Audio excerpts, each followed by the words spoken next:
đây không cho tập kia đâu ê ở đây ăn cho hơi tới chật bơi bà thấy không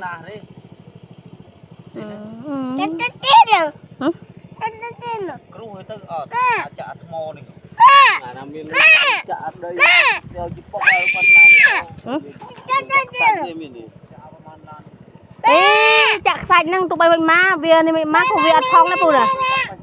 năng này bảo bay cừu tại dụ bay mệnh ma vì rồi chương đây đầy ắt nu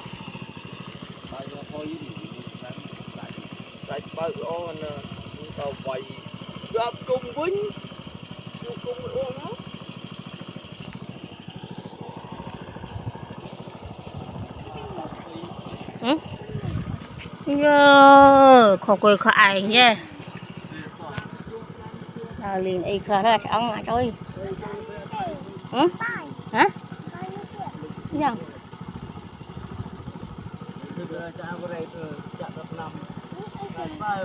đây coi dần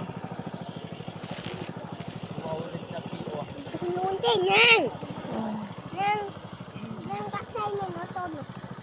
Ghiền Mì Gõ để không bỏ lỡ những video hấp dẫn